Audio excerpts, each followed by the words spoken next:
What happens when one of the most controversial members of the British royal family sits down with America's sharpest late-night host? You won't believe what unfolds when Prince Harry's carefully crafted public image completely crumbles in real time on national television. Last night's episode of The Late Show with Stephen Colbert delivered the kind of explosive confrontation that Hollywood couldn't script, leaving viewers stunned and social media in absolute chaos. Before we get into this incredible story, make sure you hit that subscribe button and drop a comment below, because you're not going to believe what unfolds when royal entitlement meets American comedy gold. The Ed Sullivan Theater buzzed with anticipation as Prince Harry made his entrance to thunderous applause. Dressed in his typical casual blazer and open-collar shirt combination, he waved confidently to the audience, that familiar smirk playing across his face as he approached Colbert's desk. The host stood to greet his guest with the customary handshake and pat on the back, but even in those first moments, there was something different in the air. A tension that seasoned talk show viewers could sense immediately. "Ladies and gentlemen, Prince Harry," Colbert announced with his trademark enthusiasm, though keen observers might have noticed the slight edge in his voice. As Harry settled into his chair, adjusting his posture with the kind of casual confidence that comes from years of media training, Colbert launched into his opening remarks.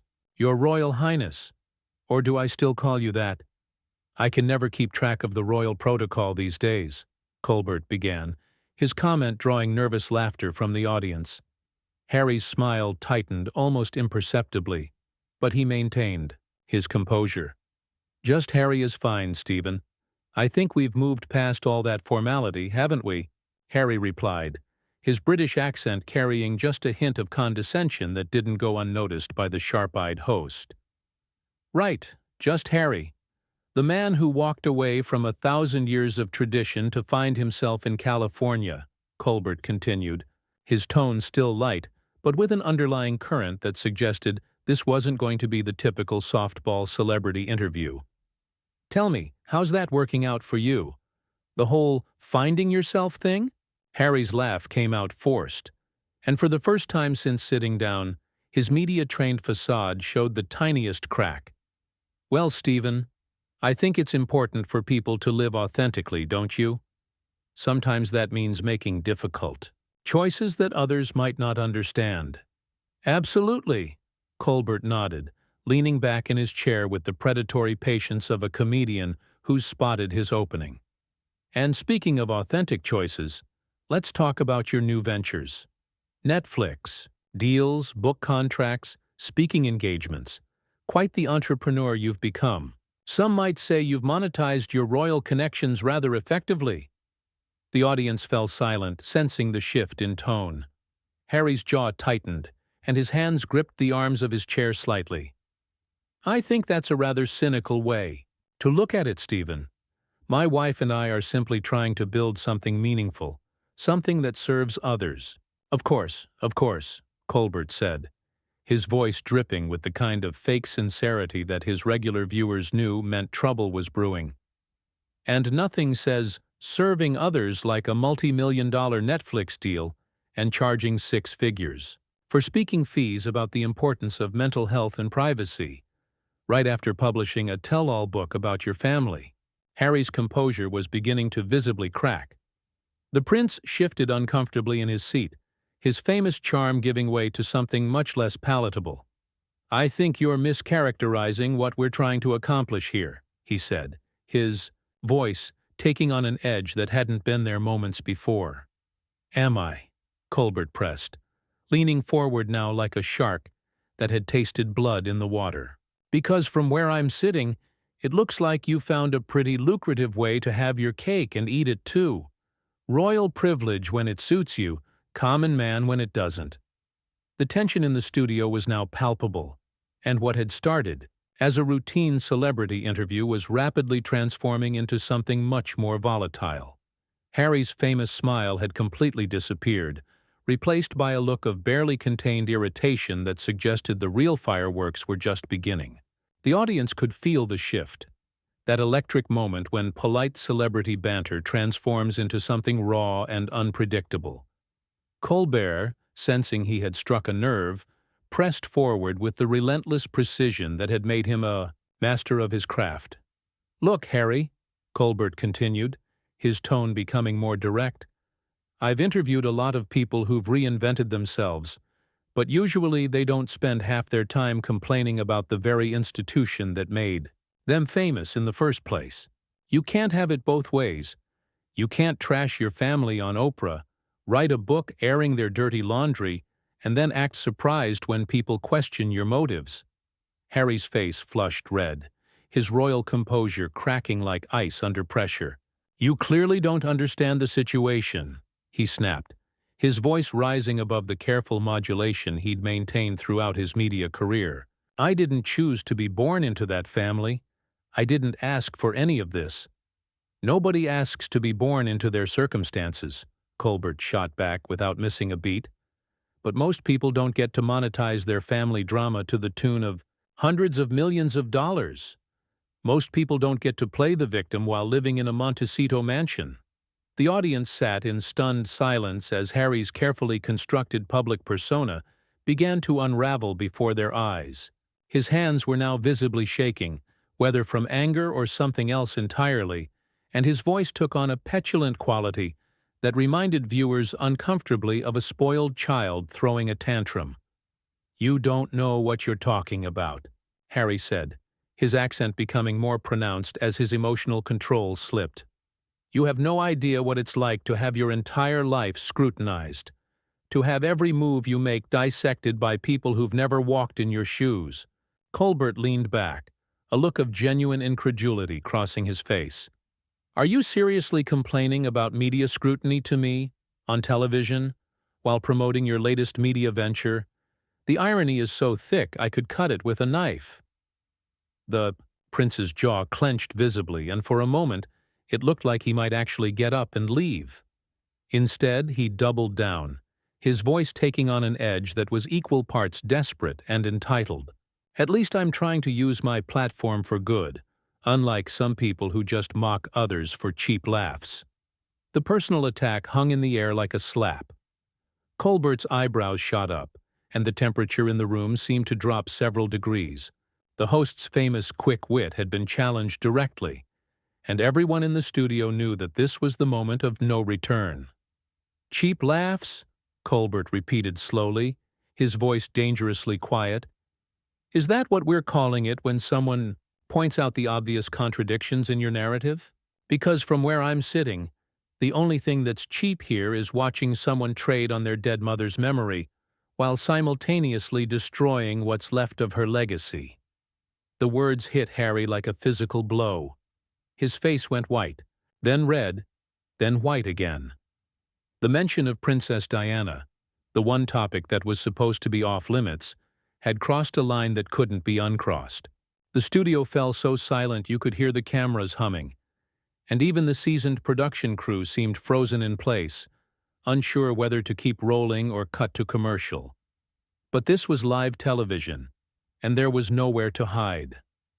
What happened next would define not just this interview, but potentially both men's careers.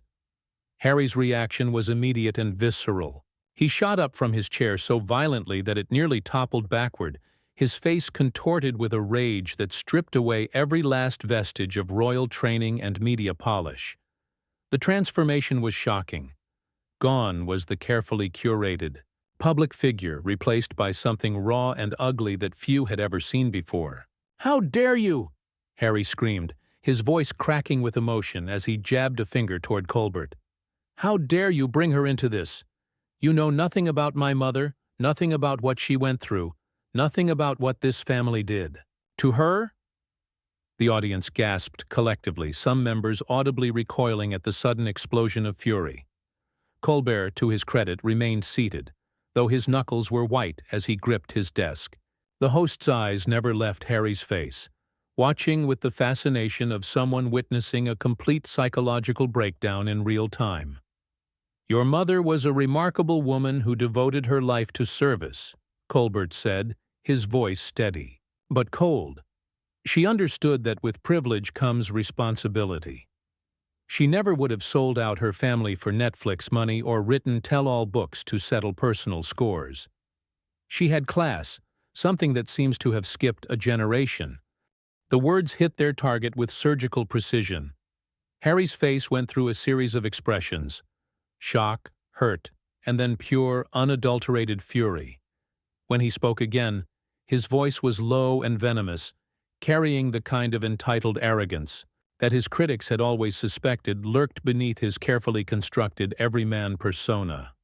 "You pathetic little man," Harry hissed, his aristocratic breeding finally showing its true colors. "You sit here in your cheap suit, making jokes, for the masses thinking you're so clever. But you're nothing, absolutely nothing. I could buy and sell you 100 times over, and you know it. You're jealous because I had the courage to walk away from something you could never even dream of having." The studio fell into a stunned silence that was almost deafening. Colbert's face hardened, his comedian's mask slipping to reveal something much more dangerous underneath. When he spoke, his voice carried the quiet authority of a man who had climbed from nothing to the top of his profession through pure talent and determination. "There it is," Colbert said softly, but his words carried clearly throughout the silent studio. The real Prince Harry. Not the victim, not the humanitarian, not the mental health advocate. Just another entitled rich boy who thinks his bloodline makes him better than everyone else. You want to know what courage looks like? It's not running away to California to cash in on your family name. It's staying and doing the work, even when it's hard, even when it's thankless. Harry was trembling now. Whether from rage or humiliation, it was impossible to tell. His carefully styled hair was disheveled, his expensive shirt wrinkled from his aggressive posturing, and his face was flushed an alarming shade of red. When he spoke again, his voice had risen to an almost hysterical pitch.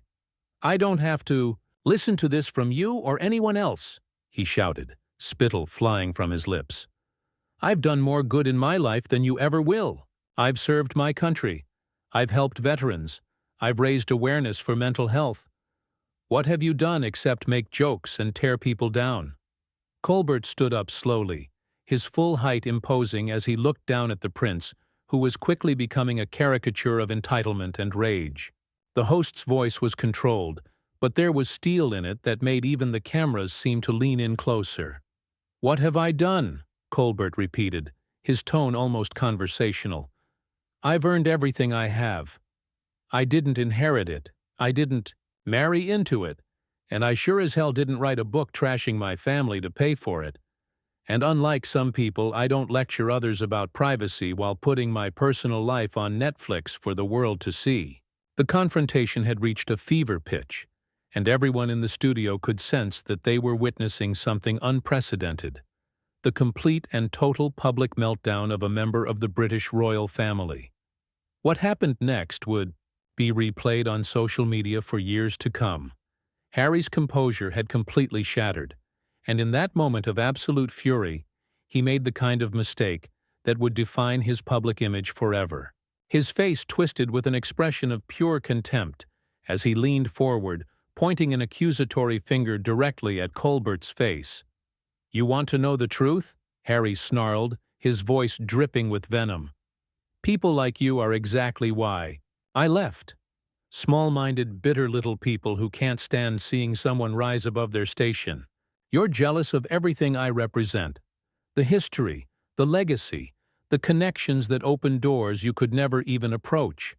The audience collectively recoiled at the naked elitism on display. Several people in the front row exchanged shocked glances, and one woman could be heard muttering, "Oh my God," under her breath. This wasn't the humble, relatable Harry they thought they knew. This was something far uglier. Colbert's expression shifted from controlled anger to something approaching pity. When he spoke, his voice carried the calm authority of someone who had just witnessed their opponent destroy themselves completely. "There it is, folks," Colbert said, addressing the camera directly while Harry continued to seethe beside him. "The real aristocratic mindset. After all the talks about equality, mental health, and breaking down barriers, we get the truth. Some people really do think they're born better than the rest of us. Harry's reaction was immediate and catastrophic.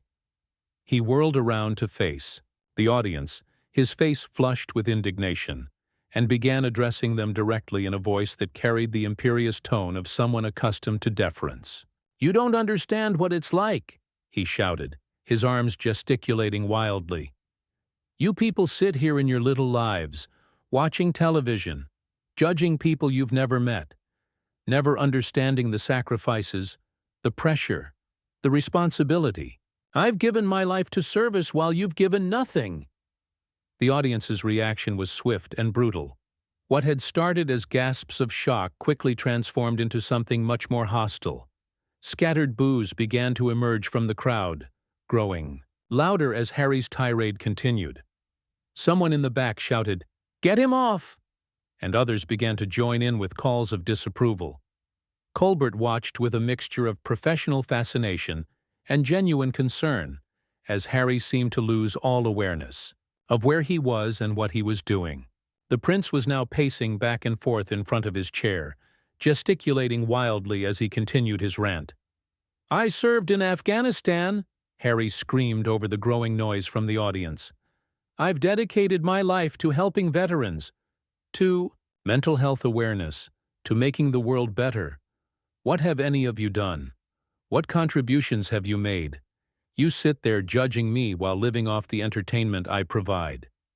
The words, "entertainment I provide," seemed to hang in the air like a toxic cloud. Even Harry seemed to realize he had crossed a line too far to retreat from.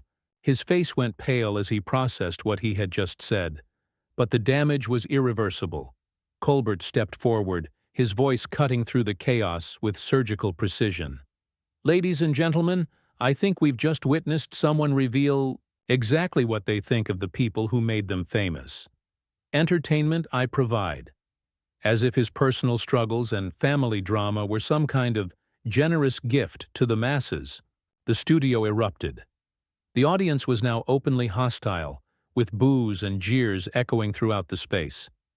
Harry looked around wildly, seeming to finally grasp the magnitude of what he had done. His media training kicked in too late, and he attempted to backtrack, but his words came out as desperate stammering. "That's not... I didn't mean... You're twisting my words," Harry protested, but his voice was drowned out by the crowd's disapproval. Security personnel had begun moving closer to the stage, clearly anticipating that the situation was about to require their intervention. Colbert raised his hand for silence, and such was his command of the room that the audience gradually quieted, though the tension remained electric. When he spoke, his voice carried the weight of final judgment. "I think we've heard enough," Colbert said simply. "This interview is over." The words hit Harry like a physical blow, and what happened next would cement his reputation as one of the most entitled and out-of-touch public figures of his generation. For a moment, Harry stood frozen in place, his face cycling through expressions of disbelief, rage, and dawning horror as the reality of his situation finally penetrated his aristocratic bubble. The studio audience continued their chorus of disapproval, their boos and jeers creating a wall of sound that seemed to physically push against him. "You can't end this interview," Harry shouted, his voice cracking with desperation. "I'm not finished. You invited me here, you have to let me speak." The entitlement in his voice was so thick it was almost palpable, and it only served to further inflame the already hostile crowd. Colbert stood his ground, his arms crossed, looking every inch the professional broadcaster who had just witnessed someone destroy their own career in real time. "Actually, I can, and I am. This is my show, and I decide when someone has said enough. Security, please escort our guest out." The word "guest" was delivered with such pointed sarcasm that it drew a fresh wave of approval from the audience. 2 security guards began moving toward the stage, but Harry wasn't going quietly. In a final, desperate attempt to salvage some dignity, He turned back to the cameras with the kind of imperious gesture that his ancestors might have used when addressing their subjects. "This is exactly what's wrong with America," Harry declared, his voice rising to a near shriek. "No respect for tradition, no understanding of proper protocol. You people wouldn't know class if it bit you on your—" "And we're out," Colbert announced loudly, cutting off what would undoubtedly have been an even more damaging comment. The host stepped between Harry and the cameras, effectively blocking the prince from making any further statements to the viewing audience. But Harry wasn't finished humiliating himself. As the security guards approached, he began backing away from them with his hands raised, as if he were being arrested rather than simply being asked to leave a television studio. His movements were erratic and panicked, and he kept looking back and forth between the guards, Colbert, and the cameras like a cornered animal. "Don't you touch me!" Harry screamed at the security personnel, who were maintaining professional distance while simply trying to guide him toward the exit. "Do you know who I am? I'm a prince. You can't treat me like this." The audience's reaction was immediate and devastating.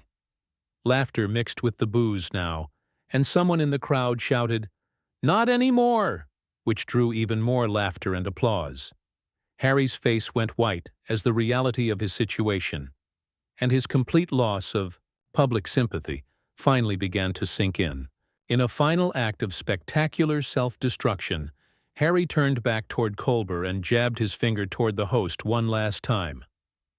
"This isn't over," he shouted, his voice now hoarse from screaming. "I'll make sure everyone knows what kind of man you really are. I have connections, I have influence, and I'll—" "You'll what?" Colbert interrupted, his voice carrying a calm authority that made Harry's threats sound even more pathetic by comparison. "Write another book? Do another tell-all interview? Face it, Harry, you've just shown the entire world exactly what you really are, and no amount of spin is going to change that." The truth of those words seemed to hit Harry like a physical blow. For the first time since the confrontation began, he appeared to truly understand the magnitude of what he had done. His shoulders sagged, his face crumpled, and for a brief moment, he looked less like an entitled prince and more like a lost, confused man who had just destroyed everything he had worked to build. But even in that moment of apparent vulnerability, Harry couldn't resist one final display of the arrogance that had brought him to this point. As he was finally escorted off the stage, he turned back to the audience one last time and delivered the line that would be replayed on social media for years to come. "You'll all regret this someday," he called out, his voice carrying the petulant tone of a spoiled child who hadn't gotten his way. "When you realize what you've lost, don't come crying to me." And with that, Prince Harry was gone, escorted out of the Ed Sullivan Theatre and into a storm of controversy that would follow him for the rest of his public life. The audience erupted in applause as Colbert returned to his desk, straightened his tie, and looked directly into the camera with the satisfied expression of a man who had just watched justice serve itself. "Ladies and gentlemen," Colbert said, his voice returning to its normal broadcast tone, "that concludes tonight's very special episode of The Late Show. Sometimes the truth reveals itself in the most unexpected ways. Good night, everybody." As the credits rolled and the audience continued their standing ovation, one thing was clear. Prince Harry's carefully constructed image as a relatable humanitarian had been completely and irreversibly destroyed, replaced by the reality of an entitled aristocrat who had finally shown his true colors when pressed. The confrontation had indeed highlighted the importance of respect and professionalism in entertainment, and Harry had failed spectacularly on both counts.